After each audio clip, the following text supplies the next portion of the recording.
Cátia Batista, fundadora e diretora científica do Centro de Pesquisa Nova África, e Pedro Vicente, diretor científico do Centro de Pesquisa Nova África. Muito boa noite, muito obrigada aos dois por estarem connosco. Pedro, começo por si. A situação que se vive em Cabo Delgado não é de todo nova. Começou em 2017. Só ganhou contornos internacionais na última semana e meia porque havia estrangeiros entre as vítimas do ataque a Palma. Bom, esse é de facto um fator importante. De facto, o Palma é o epicentro da exploração do gás natural em Moçambique, neste momento, e, portanto, eu acho que esse é o grande ponto de viragem. Até agora, o governo de Moçambique estava, enfim, a trabalhar sob a hipótese de que toda a estratégia impediria que a exploração do gás natural fosse atingida, e de alguma forma isso foi o que foi posto em causa esta semana. O Pedro conhece bem aquela zona. Seria expectável que acontecesse um ataque precisamente em Palma, tendo em conta que é uma zona estratégica? Bom, de facto, na minha opinião, eu acho que neste momento quase tudo é possível em Cabo Delgado, em termos de ataques. Tudo é possível neste sentido em que o que está a acontecer é provavelmente feito por um grupo não muito grande de pessoas que quer basicamente lançar o medo, lançar a desordem.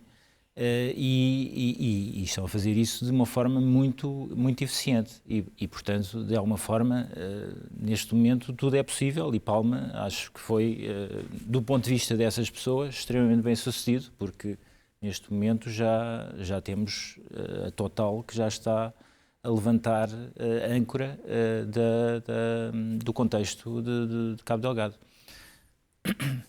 Cátia Batista, neste momento, e como já tivemos a oportunidade de ver ao longo desta última semana e meia, vemos naturalmente muitas pessoas a fugirem, muitas pessoas traumatizadas, muitas pessoas deslocadas.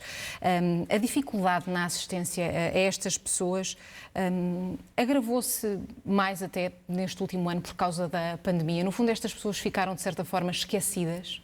Sim, isto, no fundo, é uma situação difícil a que vivemos hoje internacionalmente em termos de cooperação internacional, porque o mundo está em crise por causa da pandemia e os recursos são naturalmente mais escassos neste momento para a cooperação internacional. Quer dizer, pensemos, por exemplo, na ajuda britânica, que acabou de ser cortada ao meio nestes últimos tempos. Pronto, a razão não é apenas a pandemia, é todo um contexto político, mas de facto é o que está a acontecer. Portanto, há menos recursos e, por outro lado, as necessidades destes refugiados, portanto, estes 700 mil que já temos em Cabo Delgado, mas, enfim, todo o número de refugiados que existem também de outros conflitos que estamos a ter neste momento em África, alguns dos quais são refugiados em Moçambique, em Nampula, o que nós vemos é que, de facto, há menos recursos para uma população que está com mais necessidades, porque a pandemia também afeta estes refugiados. Nós tivemos recentemente também episódios de cólera, tivemos muitos incidentes climáticos nos últimos 2 anos a afetar estas pessoas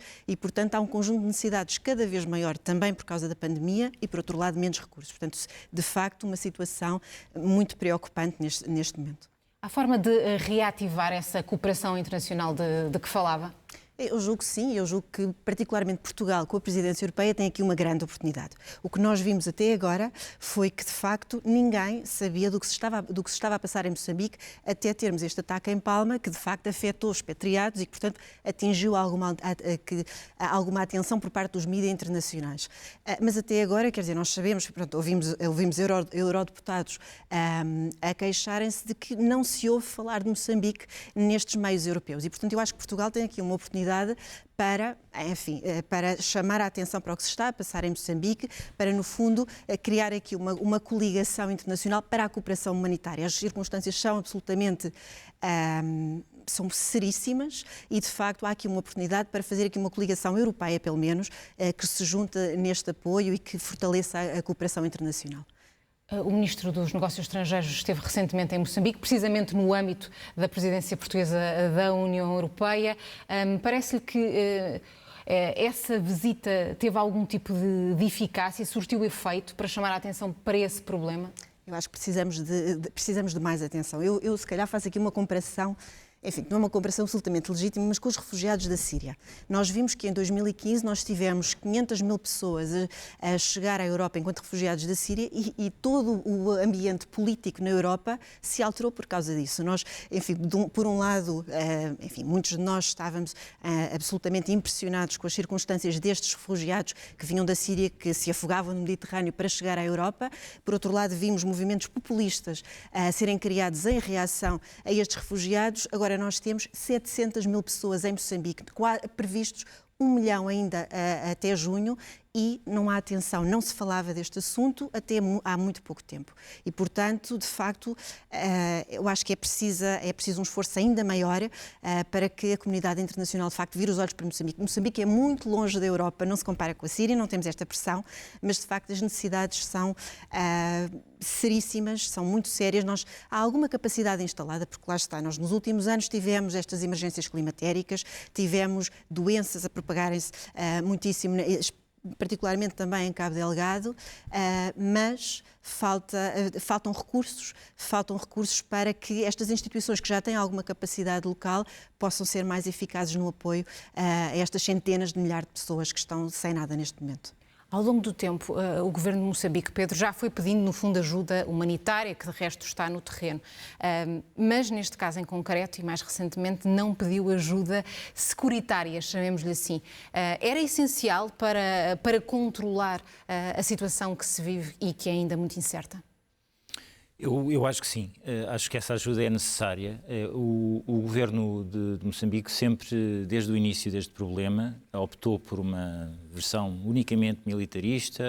Nós conseguimos resolver o problema por nós e o facto é que realmente chegámos a este ponto e, portanto, é relativamente claro que o exército moçambicano é um exército bastante mal preparado, as pessoas são muito pouco qualificadas. Portanto, num contexto difícil como é este, de guerra, de guerrilha, de facto, arriscam-se a fazer mais mal do que bem. Por outro lado, também não são os sul-africanos, os mercenários sul-africanos, que vão resolver o problema, que são pagos à hora para basicamente, enfim, não resolver propriamente um problema de longo prazo. Portanto, eu acho que neste contexto é preciso, de facto, fazer alguma coisa. O governo moçambicano tem tido sobre isto uma postura, enfim, de muita dúvida, porque de alguma forma é a soberania que está em causa e é também o controle do que está a acontecer em Cabo Delgado em termos de exploração de recursos naturais. Portanto, surge aqui muita dúvida. Ao mesmo tempo, também há alguns casos de outras regiões africanas onde presenças internacionais também não foram particularmente bem-sucedidas, nomeadamente no Sahel.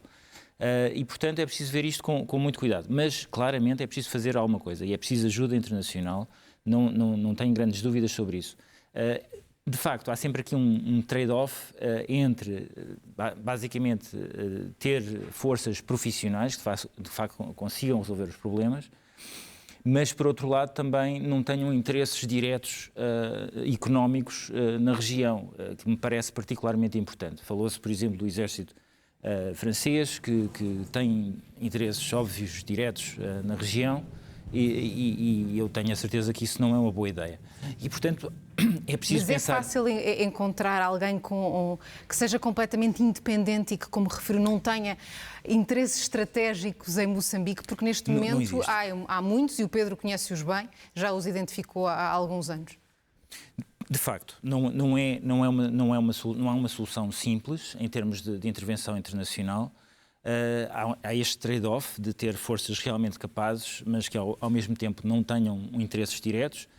Tem que se arranjar aqui um equilíbrio. Portanto, é preciso, de facto, ajuda internacional, na minha opinião, mas tem que se ter atenção ao equilíbrio que se vai gerar em termos de forças internacionais naquela região, porque arriscamos sempre a fazer alguma coisa, enfim, mal, seriamente mal, se não gerarmos esse equilíbrio.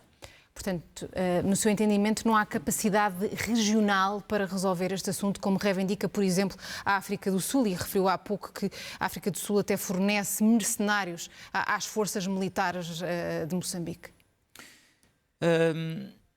Não digo que não possa ser gerado um equilíbrio ao nível regional, não posso pôr essa hipótese de parte, De facto, há interesses não tão diretos regionalmente. O interesse fundamental é que este conflito